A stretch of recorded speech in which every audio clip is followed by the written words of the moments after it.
Welcome to the Creation Innovation Podcast. I'm your host, Elizabeth King. Together, we'll have conversations with incredible human beings who have taken their creative outlet and turned it into something innovative. From people leaving the corporate world to be 8-figure entrepreneurs to people who have created books, created a family, or just creating to have fun in the world. We are all in a journey to create something amazing in our lives, and I hope that you find some inspiration of your own here. This is the Creation Innovation Podcast.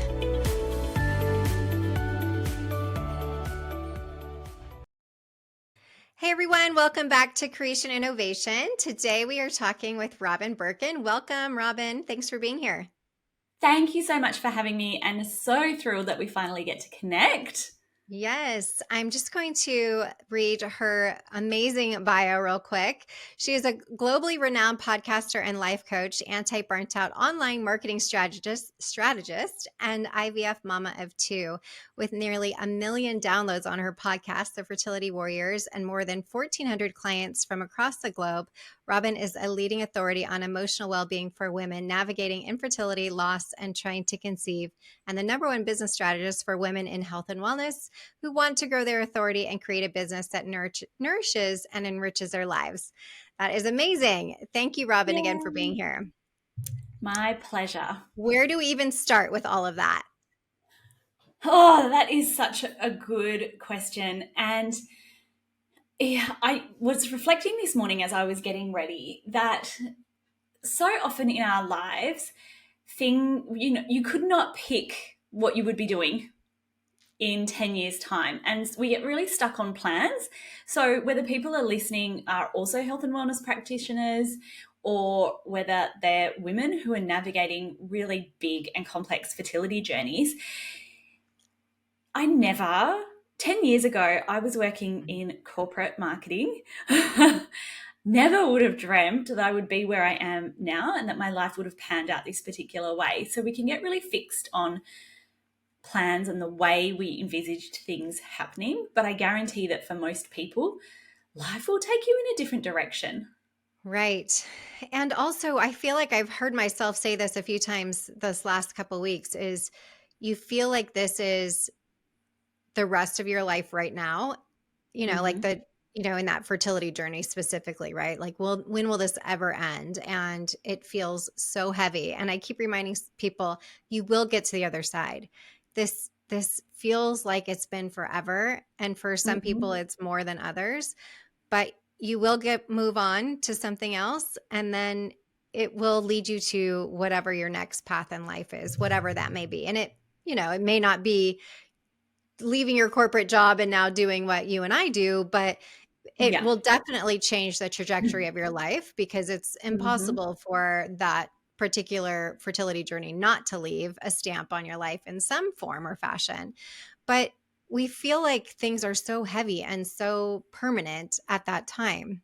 And we don't realize that when you look back in hindsight, it actually wasn't so. Yeah. And the phrase that I really love, or the word that I really love, is pivot. Life pivots. We pivot in life all of the time. So we can get really caught up, especially in our fertility journeys, with, like you say, am I going to be here forever? And I'm always like, trust me, like a 100% hand on heart, I promise you will not be an old 55-year-old lady feeling the way that you feel today. And it's okay in life to pivot at whatever crossroad that is for you. If you want to pivot and go from trying naturally to going to a fertility clinic, that's okay to pivot from the plan, right? It's not quitting. It's not being a failure. It's not any of those things. It's just pivoting and changing and evolving in your life, and really giving yourself permission to do that, I think, is really powerful. Absolutely. I couldn't agree more. I was saying again earlier today that so many people that I see are very type A, and they think they have their life all planned out and, have their big corporate job, like you said, and this, I'm going to have my 2.5 kids by the time I'm, 25 or whatever.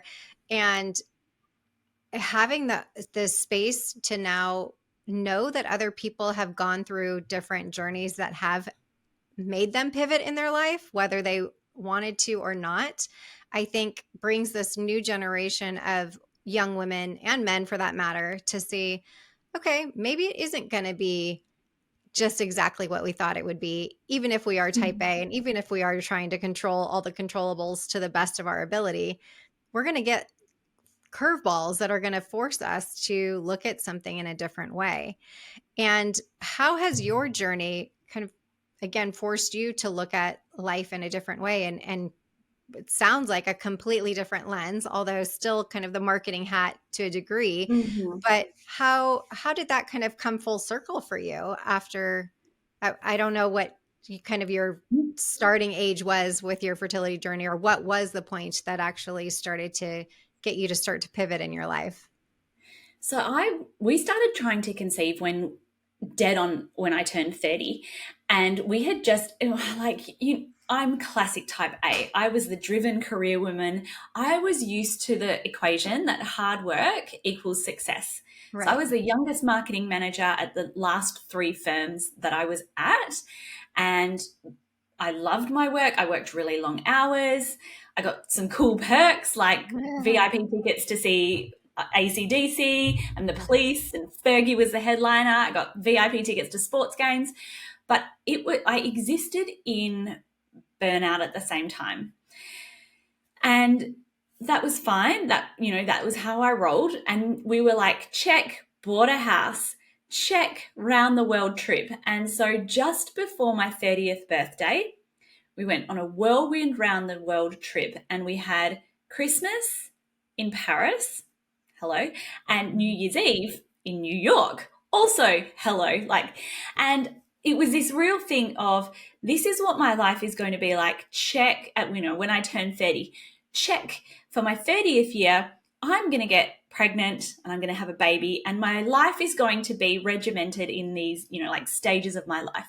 So classic type A, I'm going to go see a naturopath. I'm going to do a preconception plan so that I How get, forward of you already at that age. I'm very impressed, Robyn. I know. And so this like classic type A, I'm going to get on top of this. I'm going to be the one who just conceives like that, gets pregnant the first try because I checked all the boxes and Right. did I had the to-do list. And then it didn't happen.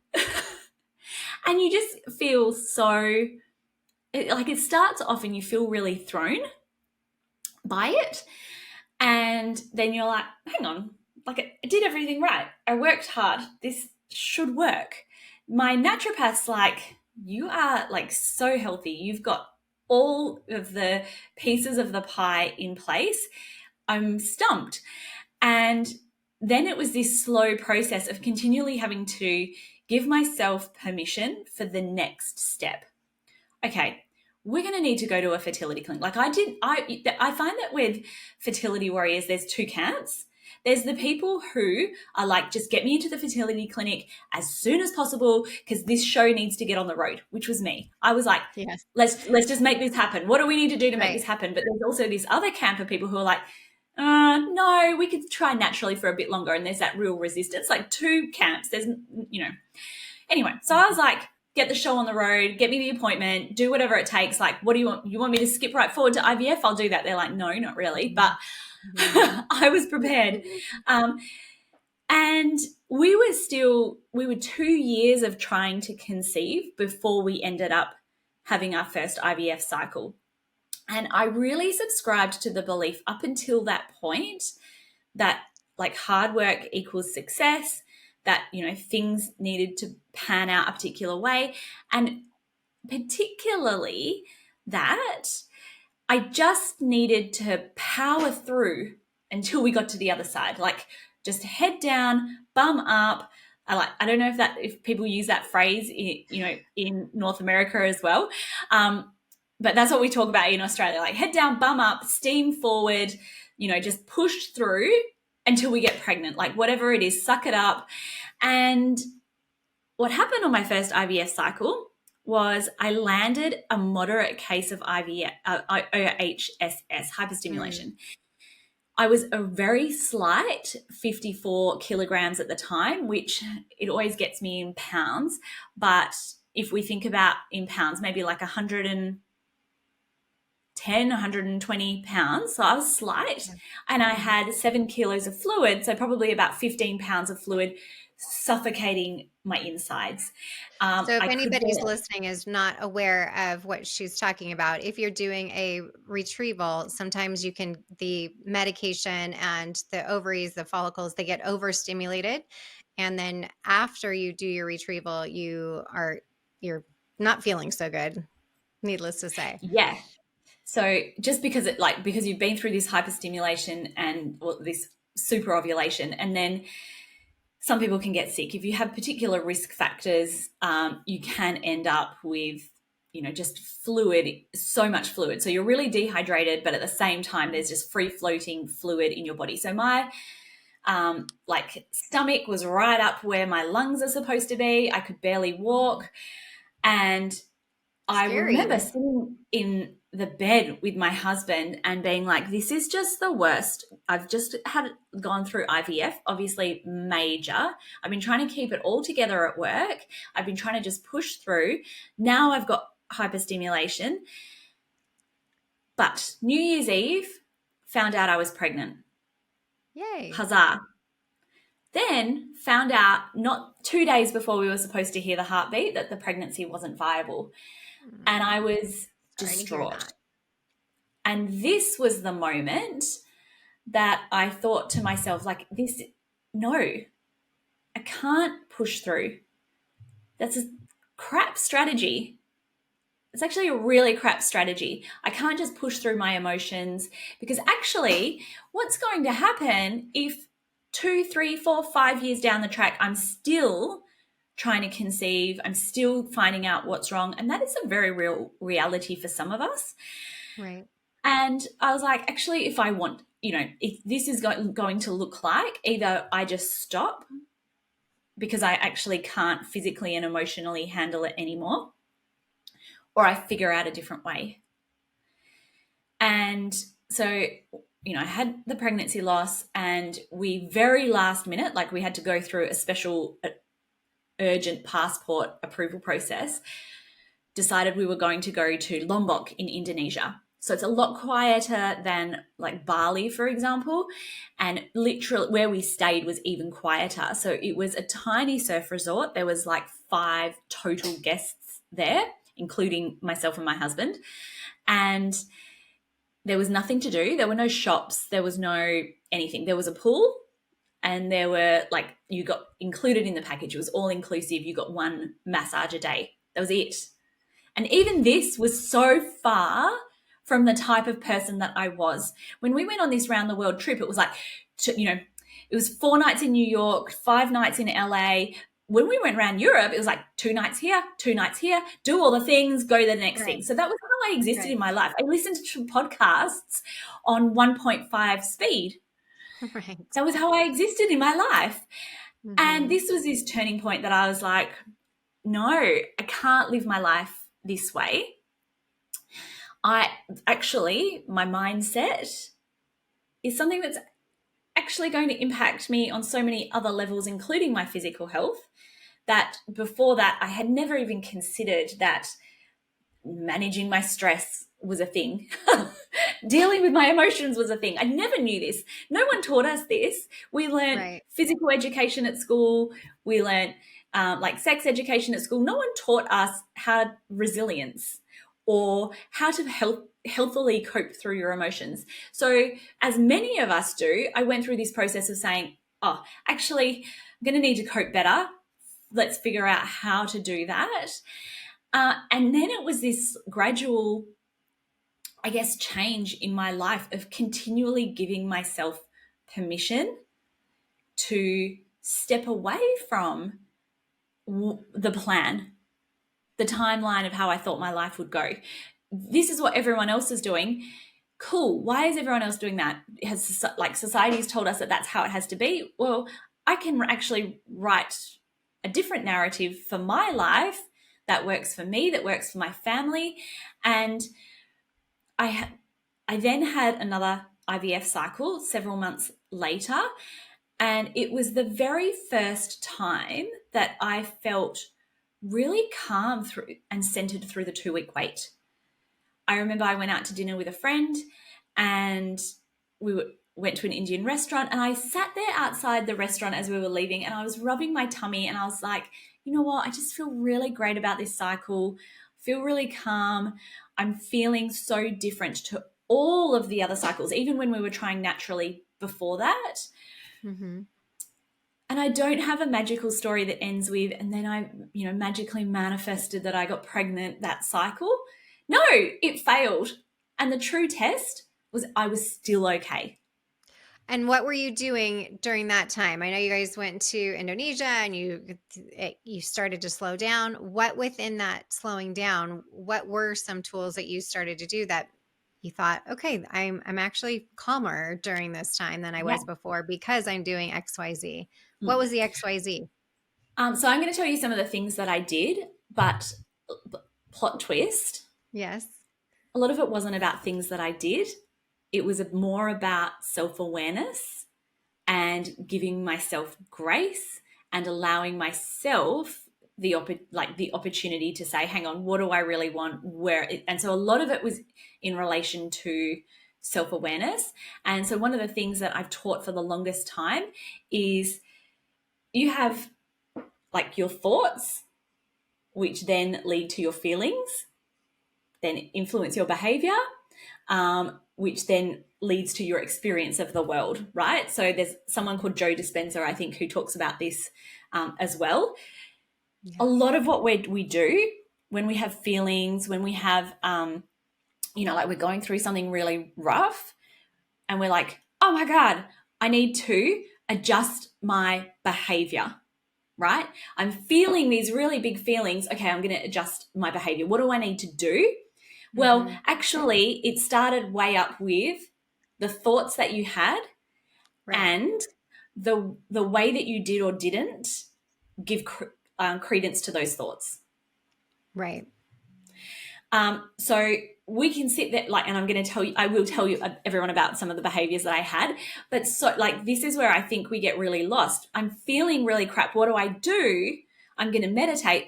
Cool. That's great. But let's take a step back and make sure that we are also learning about metacognition and our brain. If you tell yourself, I'm garbage if I don't become a mother, there's a real difference between then being like, oh my God, my life is going to end, and then having that thought spiral of doom, versus being like, actually, no, I'm not. My life will be perfectly fine. I will pivot. It will not be the plan that I set out for myself, but actually, whatever happens, I'm going to have an incredible life.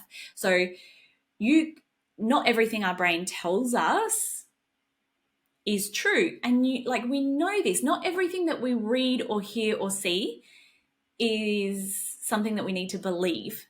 Yet somehow when it comes to, and I'm a regular human being, I have thoughts. I have had these thoughts before, but there is so much power in saying, hang on, do I choose to invest my emotional energy in this thought, or do I need to believe everything that my brain tells me? And there's a well-known comedian that had a phrase that said, I used to think that my brain was the most powerful organ in my body.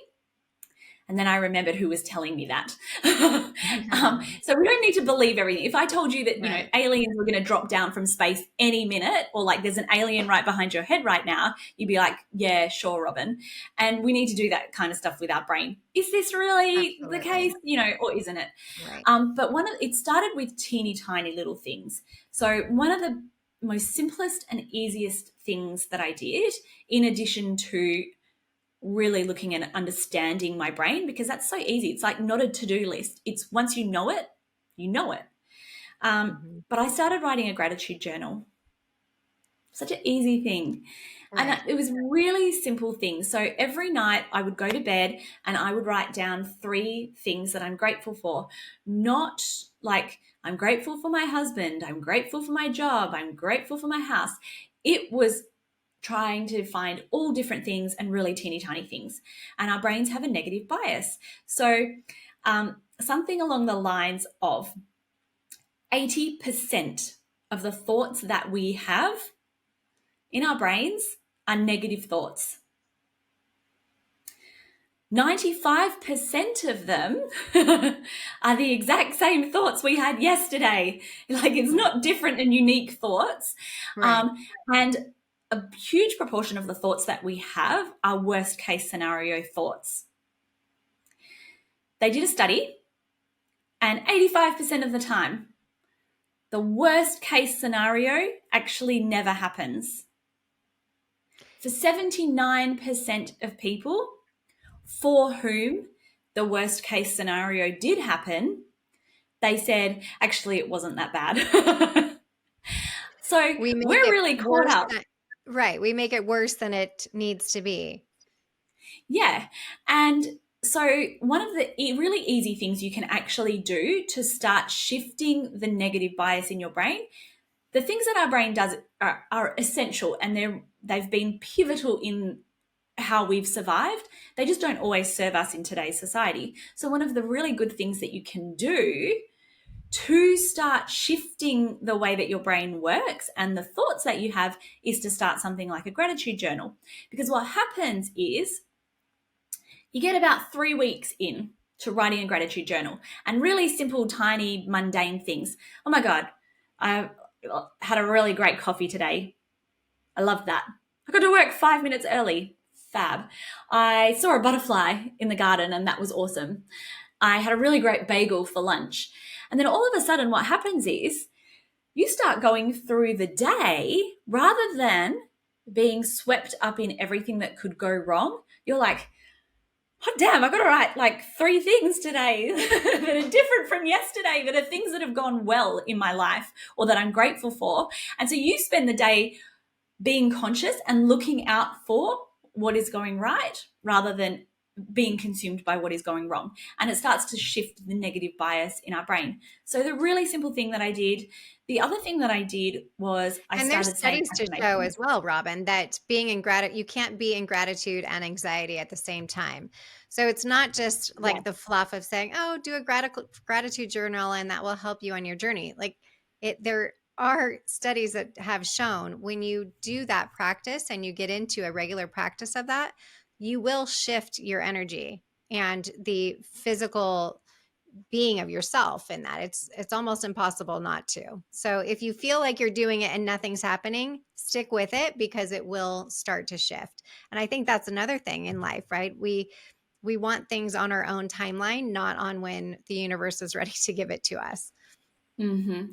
Absolutely. And it's really hard when your brain is in fight or flight. It's like we're in a life or death situation. It's actually really hard for your body to be having that kind of reaction when you're like, oh, look, there's a beautiful butterfly outside. I'm really grateful for that. Right. It's really hard for our bodies to do that. So things that can seem really simple and insignificant. We want big things like, well, I meditated for 3 hours a day. No, it's like tiny little 1%ers Right. that add up to big change. And so the other thing that I did was I started saying affirmations. And I read affirmations in a couple of books. One was a book by a lady called Chris Carr, who has a very rare form of cancer and is very well known in terms of plant-based nutrition. And I bought one of her books, and she wrote in that she does it. And then I read another book from a lady called Jess Ainscough, who has sadly now deceased. But she also wrote that she would write affirmations. She would say affirmations. And I just started doing it. And when I started, I was like, whatever, I truly and deeply love and accept myself. And I'd be like, whatever, like, what is this crap? But then after a while, it just starts to become second nature, and you start to really start showing yourself self-kindness. And one of the things I now teach is also what I call halfway affirmations, right? So we don't have to always make, especially when we start, these big grand statements. We can also say things like, you know what, I try my best. You know what I mean? Like, Right. I am a work in progress. I am Right. going to be gentle with myself today. And so we can always start with halfway affirmations and sometimes also just answering back to our brains and trying to foster that default brain has a thought, not allowing, like not leaving it there, answering back. You know, this isn't going to work. Is it? Right. Who am I to do this? I don't know. Who am I not to? Just Right. having that answering back and starting that simple process as well. And I remember my second pregnancy was, I had a complication that was really quite serious. I went to one of my obstetrician appointments and she like laid it on thick, like this could go wrong, this could go wrong, this could go wrong, let's do this, let's do this. And I left the appointment being like, oh dear, like this has got real now. And I remember just the car ride being home being like, everything's going to pan out. Everything's going to pan out. Everything's going to pan out. And it's a 10-minute car ride, which seems like a really short car ride. But if you say to yourself, a phrase like everything's going to pan out for 10 minutes, you've said it a lot of times. But by the time I got home, I was like, you know what? Everything's going to pan out. It's going to be fine. So Right. really just simple things like that. I didn't do big, grand gestures like, meditating for 12 hours a day. I did really simple and little things. And I love that. I also say about the affirmations that it may not resonate with you to its fullest, right? But find what does. So if it's I'm okay. If you really don't feel okay, I'm on my way to be okay, right? You can get your head around that. Like I'm on my way to being okay. Okay. Yeah, I get that. And then maybe tomorrow you can actually feel into, yeah, I'm okay. Whatever it is, whatever your statement may be. I really love that halfway affirmations because it is important for you to be in a state where you can believe that, right? No matter, even Mm-hmm. if it's just the 1% of you that actually does believe it's going to pan out, right? There has to be some little place where you can get there. And maybe you need to tweak that statement for a day or two that gets you to get there. And then you can shift it to the grander statement, so to speak. I really love that. But And also, there, like, oh, sorry, go ahead. day one might be 1%, but day two might be 2%. 1,000%. I agree. Yes. And you surprise yourself, I think, when you're able to stick with it as well, right? I think so many, we're Mm-hmm. looking for that instant gratification, that instant change of, okay, I meditated for 5 minutes. I don't feel any better. I did affirmations for 2 days. I don't feel any better. I wrote in my journal with gratitude and I don't, you have to commit to this, commit to yourself and knowing that when you're ticking off those boxes of saying, I've done all the things for a significant time to know, okay, yeah, that really didn't work for me. Or you know what? It actually did work for Mm-hmm. me. Right. And Yeah. I think that's where a lot of us don't allow that grace of time to say, Mm-hmm. I need to be easy with myself and give it some time. Yeah, and it's just like going to the gym, right? So we Oh, go to the yeah. gym, I do it. I go to the gym once and I'm outraged that I've like not completely transformed my body. But the reality is you go to the gym consistently for 4 months and then only after you've been consistent for 4 months, then you'll start to, experience change, whatever the Right. change is. It's the same in, we have to With our put brain. in the work. We see the reward later. There's a delayed, I guess, response to that. And also, I would add, just in the same way as going to the gym or doing anything, sometimes it's the basic little things that you probably like sometimes know already that are the things that will work for you. So we're always looking for silver bullets and grand, major things. Sometimes that's not always the case. Like, do the basics, give Yes. it some time, and then see what happens. Amazing. I couldn't agree with you more. So let's talk about business strategy and helping Yes. people through that. Walk us through that a little bit. If somebody's listening and maybe they Mm. are in a 9 to 5 and they're thinking about jumping ship and doing their own thing or whatever that might look like for them, how can you help them on their path to strategize their business? So one of the the big changes that I've made in my life is moving from corporate into having my own business. And it all actually started really quite innocently. And I know that so many people will resonate with the feeling of wanting to give back, like wanting to give back to their community, wanting to give back to others who are walking in their footsteps. And that was very much how I felt. And so I first started dabbling in websites when I had a big team and they would come to me with questions. And I was like, oh, I'm going to need to learn how to build a website in order to support them. Then I had a random food blog. And one day I was talking to one of my, I guess, network or friends, and she was like, talking about wanting to speak more to my fertility journey. And this was way back when. So I want to say about 2016, 2017. And she was like, why don't you start a podcast? And there wasn't really a lot of resistance. I was like, okay, I figured it out and I started a podcast. Next minute, the fertility warriors, people are talking about like fertility warrior as a phrase. We've got 1 million downloads. I mean, when I think of a million, that's a big number. I'm like, who's been listening to this podcast? There's so many people, and so many downloads, and I'm so incredibly grateful to have had that. And nothing, I'm sure you'll agree, quite compares to the feeling of having people send you messages on Instagram that say that you've changed their lives. And marketing and advertising, I've had a 20-year career. I've done big budgets, I've done one-day events, and I think it was at the end of 2019, before the beginning of 2020, and I launched a mastermind.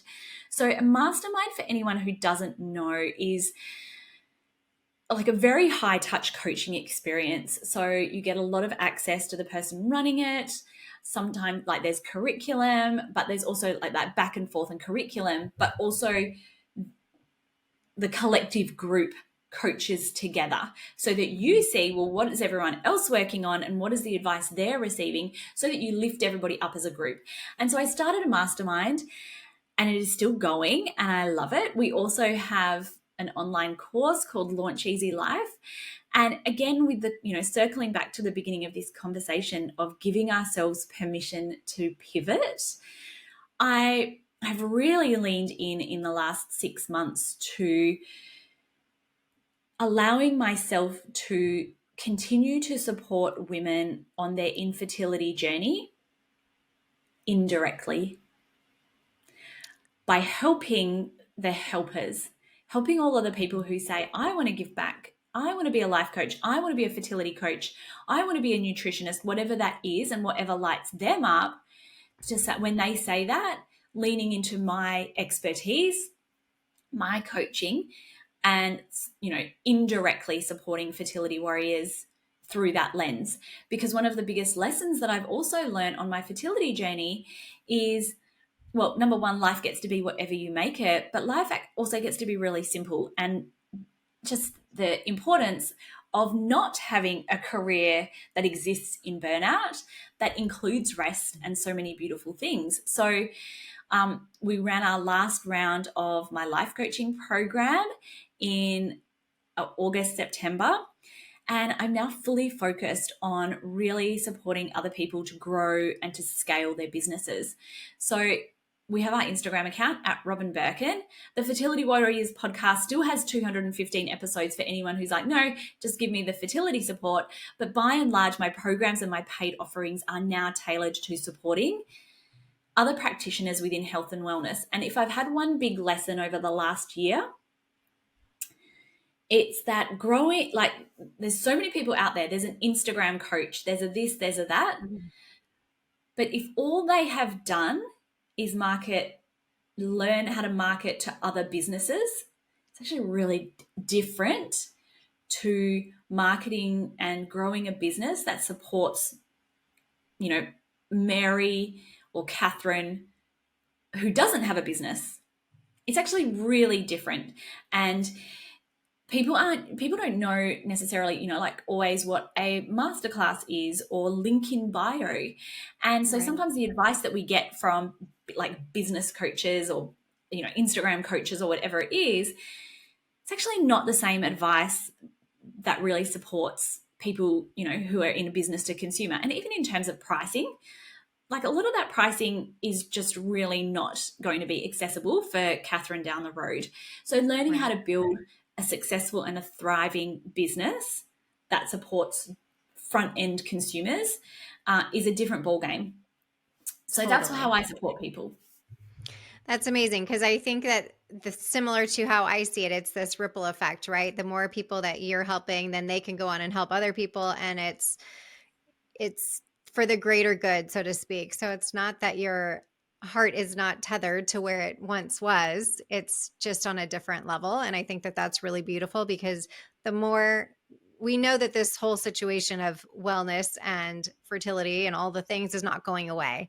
So how can we curate that information to help other people then go on to help others? And I think that's amazing, because so many people have the idea, but they don't even know where to start. And it's much different to market yourself in a business than it is to market a product or, be part of a marketing team in corporate or whatever. And the fact that you're helping others to do that is awesome. So good for you.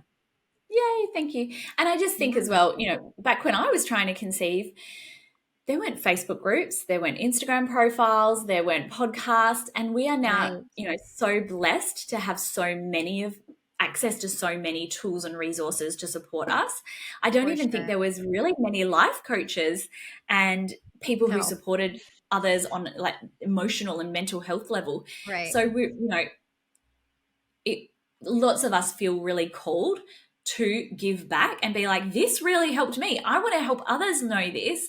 And if you haven't had a career in marketing and advertising and promotions and social media, how do you know where to start? So that's where I'm at now. I love it. It's feeling really simple and expansive, and I'm excited for 2024.